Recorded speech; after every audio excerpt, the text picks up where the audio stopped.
Bem-vindos ao Viver Sustentável. O programa de hoje tratará dos seguintes temas: desenvolvimento de uma vacina para controlar a pressão alta, acordos climáticos, novo modelo de turbina eólica, a nova legislação sobre biodiversidade, mercado de matérias-primas recicláveis. A sustentabilidade consiste em um olhar que contemple simultaneamente as variáveis ambientais, econômicas e social, notadamente a qualidade de vida das pessoas. E a primeira boa notícia do programa de hoje é para quem sofre de hipertensão. No futuro, essas pessoas poderão livrar-se da obrigação de tomar comprimidos diários. Quem nos fala sobre isso é o professor agrônomo e deputado federal Mendes Tame. Olá, professor. Olá, Iria. Realmente é uma boa notícia, porque milhões de pessoas sofrem no Brasil e no mundo de hipertensão e precisam tomar medicamentos diários. Os cientistas estão desenvolvendo uma vacina capaz de controlar a pressão arterial por 6 meses, diminuindo com isto os efeitos colaterais de ter que tomar um remédio diário para combater esta doença de risco. Trata-se de uma vacina de DNA que tem como alvo um hormônio, a angiotensina 2, que provoca um aumento da pressão ao contrair os vasos sanguíneos. A estratégia foi testada em ratos que receberam 3 doses da imunização, com intervalo de 2 semanas. Segundo os pesquisadores, a vacina não apenas diminuiu a pressão sanguínea por até 6 meses, mas também reduziu os danos ao tecido do coração e dos vasos sanguíneos associados à hipertensão. Uma alternativa como esta é muito aguardada pela comunidade médica, pela dificuldade dos pacientes em aderir ao comprimido diário. Dados mostram que no Brasil, 80% dos hipertensos estão fora da meta de controle, ou seja, tomam o remédio irregularmente ou na dosagem equivocada. Segundo cardiologistas, entre os fatores que contribuem para a falta de adesão às drogas diárias está o fato de que a hipertensão é geralmente assintomática. Não há sintomas. Com isso, o paciente não sente nada e não vê, dessa forma, a importância de se tomar o remédio diariamente. Pesa também o fato de o tratamento ser crônico e poder continuar ao longo de toda a vida. Existem também crendices acerca dos medicamentos. Um homem teme que o remédio interfira no desempenho sexual, enquanto que a mulher tem maior aderência ao tratamento, mas teme ganhar peso ou alterações de pele. Segundo o cardiologista Roberto Calil, a hipertensão é uma doença muito grave, que mata ou que traz consequências gravíssimas para o coração, para o cérebro e para os rins.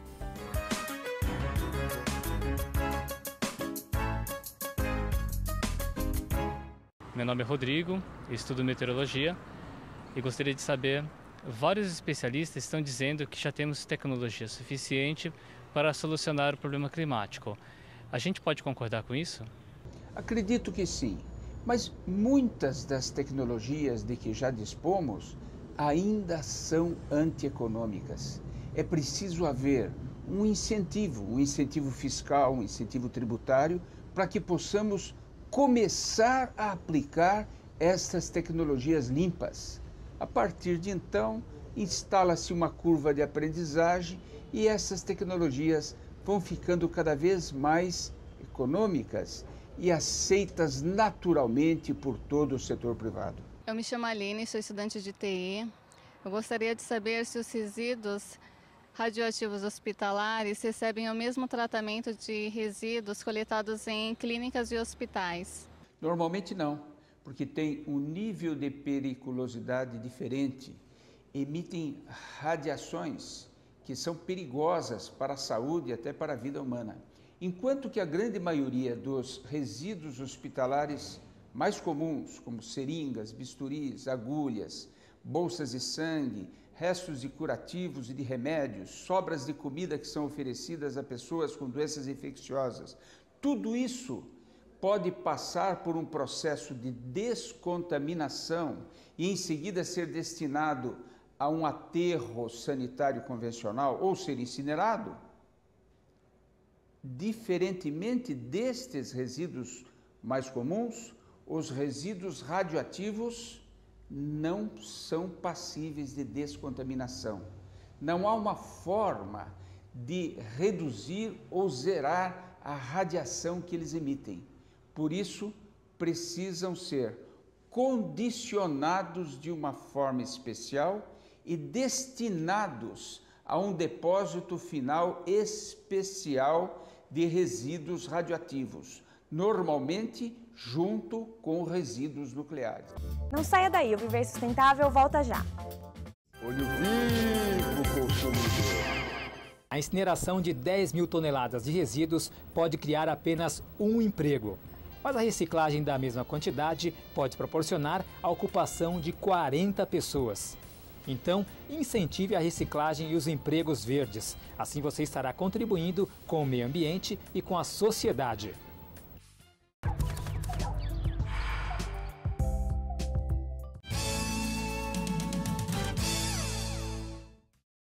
Você sabia que no Brasil a cada ano são desperdiçados mais de 4 bilhões e meio de reais porque nós não reciclamos tudo o que poderíamos? Apesar de sermos o país que mais recicla latas de alumínio no mundo, os outros materiais ainda são pouco reciclados no Brasil. Precisamos cobrar mais iniciativas públicas e privadas. Aquelas enormes turbinas com pás usadas para gerar energia eólica podem estar com os dias contados, graças a uma empresa espanhola. A companhia conta com o projeto de torre que dispensa as hélices, mas que é feita do mesmo material delas e balança para frente e para trás para gerar eletricidade. De acordo com técnicos que desenvolveram o projeto, a ideia dos dispositivos que foram batizados de Vortex Mini e Vortex Gran é aproveitar um efeito aerodinâmico conhecido como vorticidade, que produz um padrão de vórtices giratórios. O protótipo atual é um cone bem alongado, feito de fibras de carbono e vidro. Na base ficam 2 ímãs que se repelem e funcionam como um motor, ao lado de um alternador que vai transformar em energia elétrica a energia cinética gerada por estes movimentos dos cones. Os dispositivos não aproveitam tão bem o vento quanto uma turbina clássica, mas podem ficar bem mais próximos um do outro, o que significa melhor aproveitamento de espaço. E esse é só um dos benefícios destacados pela empresa. Conforme explicou David Surion, cofundador da empresa, em uma apresentação feita em Massachusetts Institute of Technology, MIT, no mês passado, o fato de não conter componentes mecânicos já faz a estrutura ser 51% mais barata do que as hoje existentes.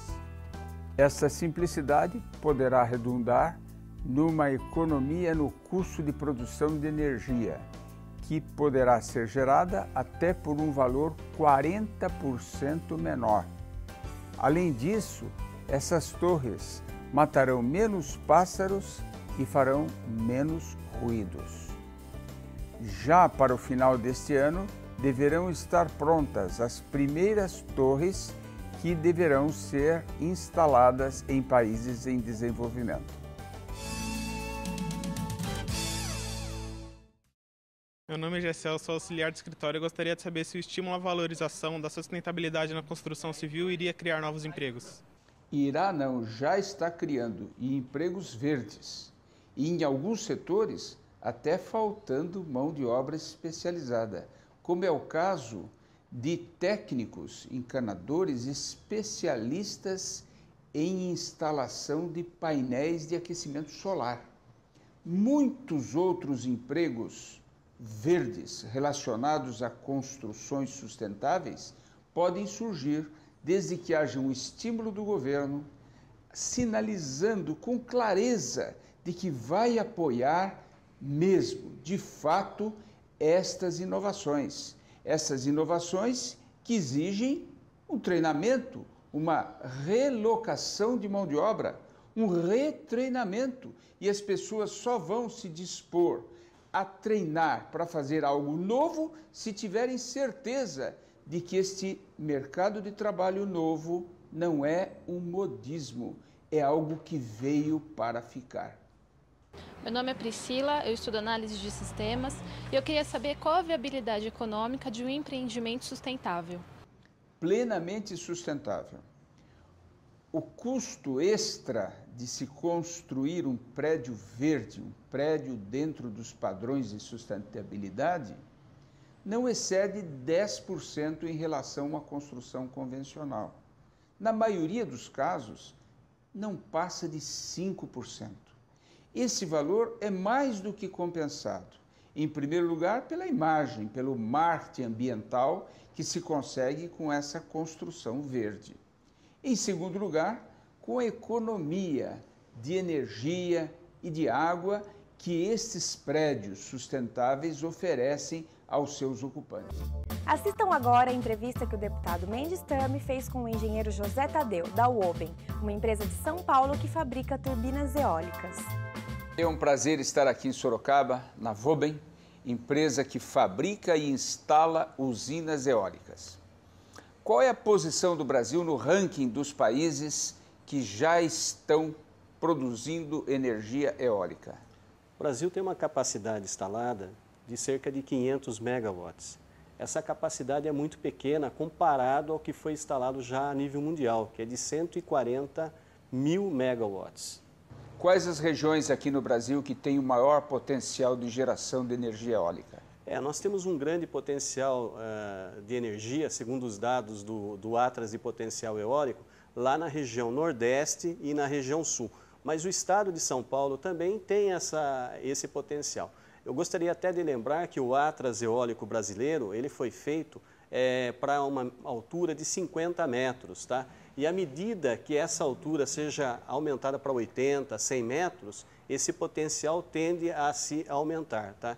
Hoje, a capacidade nossa, com relação a esses 50 metros, seria o equivalente de 10 Itaipus. Na região litorânea, em toda a praia brasileira, essa extensa praia brasileira, venta muito? Sim, nesses quase 8 mil quilômetros de praias que o Brasil tem, né, é a região onde se concentra a maior população do nosso país. E é uma região também de muitos bons ventos, né, onde nós podemos visualizar isso tranquilamente pelo Atlas Eólico. Se na região litorânea se concentra grande parte da população brasileira e venta, portanto, nós podemos ali colocar usinas de geração de energia eólica, nós temos uma proximidade entre a produção e o consumo. Portanto, o custo de distribuição pode ser menor. E, em segundo lugar, a complementariedade venta nos meses em que há pouca chuva. Hoje, no Brasil, no primeiro semestre do ano, venta mais na região sul do Brasil e chove na região nordeste. No segundo semestre, o vento é maior na região nordeste e chove na região sul. Essa complementariedade entre os regimes eólico e hídrico colabora muito para a segurança da nossa segurança energética. Por quê? Porque nós acumulamos energia nos reservatórios, a eólica proporciona isso. Outra questão importante também é essa geração de energia próximo aos centros consumidores, você reduz as perdas elétricas que ocorrem nas linhas de transmissão. Nós estamos vendo que a matriz elétrica brasileira, que ainda é limpa, está ficando cada vez mais suja, porque nos leilões ganham as termoelétricas movidas a gás, movidas a diesel, que geram uma quantidade imensa de CO2. As energias eólicas podem vir a substituir completamente as termoelétricas? No Brasil, nós temos duas modalidades com relação à venda de energia. Tem uma modalidade que é por disponibilidade, tá? Que é, no caso, utilizado nas termoelétricas, que elas ficam lá disponíveis e tem energia por quantidade, que é a energia firme que é gerada a todo momento. É o caso da eólica, tá? Quando nós ampliamos em nossa matriz energética a utilização de usinas eólicas, vai possibilitar uma menor geração das térmicas. Por quê? Por causa da questão da complementariedade entre o regime eólico e hídrico. Então, isso vai possibilitar a redução, por exemplo, das emissões de CO2 quando a eólica entrar mais intensamente na matriz de energia do país. Quanto custa uma usina eólica? Uma usina eólica depende de várias características. Nós temos que verificar o local, o tipo de instalação, se é um vento que utiliza maior velocidade ou menor velocidade, mas para a gente ter uma ideia de valor, seria em torno de 5 milhões o megawatt instalado. E 1 megawatt instalado dá para fornecer energia elétrica para quantas famílias ou para quantas pessoas? 1 megawatt instalado atenderia aí as necessidades de 10 mil pessoas. Quanto eu evito, quanto eu reduzo de emissões de CO2 por megawatt de uma energia de uma usina eólica? As usinas instaladas pela Vobem hoje, elas atendem aproximadamente 4 milhões de pessoas. Então hoje, 600 mil toneladas são evitadas de geração na atmosfera em virtude das usinas que nós já instalamos no país. Bom, isso faz jus aos créditos de carbono previstos no protocolo de Quioto. Quem está recebendo esses créditos de carbono? Hoje, pela Lei 10.438, que instituiu o programa PROINFA, né, esses créditos de carbono eles são do governo. É importante que esses créditos, na realidade, sejam do investidor, porque eles poderão estar considerando isso nos seus projetos e colaborar para a modicidade tarifária, reduzindo o valor da energia. O valor da energia ao consumidor. Exatamente. Bom, Tadeu, eu apresentei um projeto desse, de que nos projetos, mesmo sendo do PROINFA, que é esse programa de incentivo às energias alternativas, os créditos de carbono fiquem para o investidor. Isso está tramitando lá na casa e eu imagino que possa vir a ser um estímulo à implantação de novos projetos no país. Isso é muito importante e no Brasil nós já temos uma usina eólica recebendo o crédito de carbono porque antecede ao programa de incentivo às fontes alternativas de energia elétrica, que é o PROINFA, né? Tadeu, se a energia eólica é uma energia limpa e renovável, se no Brasil há tanto vento, quais são os entraves? O que é que está atrapalhando, entravando, para que nós cresçamos muito nessa área? O Brasil precisa criar um programa de longo prazo. Nós precisamos ter um programa que colabore na contratação de 1 gigawatt ano pelo período mínimo de 10 anos, 14 anos. Nós precisamos ter uma visão até 2025. Tá? Isso facilitaria muito o desenvolvimento da indústria local, ampliando o número de empregos em nosso país e colaborando para uma maior inserção da energia eólica na nossa matriz. Se nós tivermos a certeza, a garantia, por lei, até melhor, até por lei, de que todo ano vai haver uma contratação de 1 gigawatt, isso, na sua opinião, cria um mercado cativo que possa entusiasmar muitas empresas a entrarem para o mercado e o consumidor possa sair ganhando com isso, ter uma energia mais barata? Isso é super importante. Por quê? Porque criando esse mercado aí, possibilita das empresas terem um planejamento de longo prazo, isso facilita muito as coisas, isso vai ampliar o número de empregos no nosso país e isso, aliado a alguns outros incentivos, por exemplo, a desoneração de uma cadeia produtiva, vai possibilitar que a inserção da eólica colabore muito com o nosso país, ampliando a geração de eólica, ampliando o número de empregos, tendo uma estabilidade maior com essa visão de longo prazo. Nós precisamos pegar e ver e ter essa visão até 2025. Nós temos absoluta convicção. Vocês trabalham no horizonte do conhecimento humano e estão ajudando a construir uma nova civilização, uma era da sustentabilidade. Muito obrigado, é um prazer poder estar aqui com vocês. Nós que agradecemos. Muito obrigado. Não percam no próximo bloco o novo marco legal da biodiversidade. O Viver Sustentável pergunta: quantas toneladas de lixo, em média, o Brasil produz por dia? Letra A, 100 mil. B, 150 mil. C, 240 mil. Ou letra D, 440 mil? A resposta você confere no próximo bloco.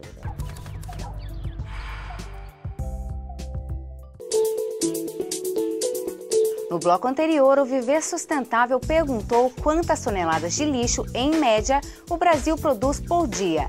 A resposta correta é letra C, 240 mil toneladas.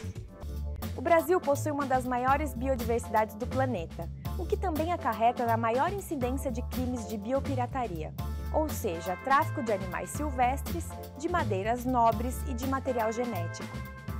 Em função disso, a legislação brasileira, no sentido de coibir esse abuso, acabou também inibindo ou dificultando muitos trabalhos de pesquisa e desenvolvimento de princípios ativos, notadamente para a indústria farmacêutica. Quem nos fala sobre isso é o deputado federal Mendes Tame, que foi o presidente da Comissão Parlamentar de Inquérito sobre a Biopirataria. Realmente, o país tanto perdia com crimes de biopirataria, como por limitar o patenteamento de produtos advindos de seres vivos. Atenuar essas distorções tem exigido amplos debates, notadamente da Câmara dos Deputados, da Polícia Federal, das universidades, dos institutos de pesquisas. Recentemente, foi aprovado o novo Marco da Biodiversidade, que reforça as regras atualmente em vigor, definidas pela Medida Provisória 2186-16 de 2001, a qual incorpora os compromissos assumidos pelo Brasil perante a Convenção da Diversidade Biológica, Tratado Internacional das Nações Unidas que regula o tema. O projeto de lei foi aprovado pela primeira vez na Câmara dos Deputados em fevereiro. Encaminhado ao Senado, recebeu 23 emendas que alteraram o texto. O objetivo da Lei de Biodiversidade é diminuir a burocracia e estimular a pesquisa e a inovação com espécies nativas. No entanto, é bom lembrar que alguns ambientalistas dizem que se trata de uma lei que aumenta o acesso, facilita o acesso aos nossos recursos naturais, sem proteger as populações indígenas e os seus conhecimentos tradicionais. Entre os principais pontos aprovados estão a retirada de penalidades impostas a empresas que descumpriram regras ligadas à exploração de materiais provenientes de plantas ou animais. Com dados fornecidos pelo SEMPRE, vamos ver os preços por tonelada dos principais produtos destinados à reciclagem. Preço do material reciclável para a cidade de Três Corações, Minas Gerais. Papelão, R$ 350. Latas de aço, R$ 180. Latas de alumínio, R$ 3.300. Plástico rígido, R$ 1.400. E PET, R$ 1.200.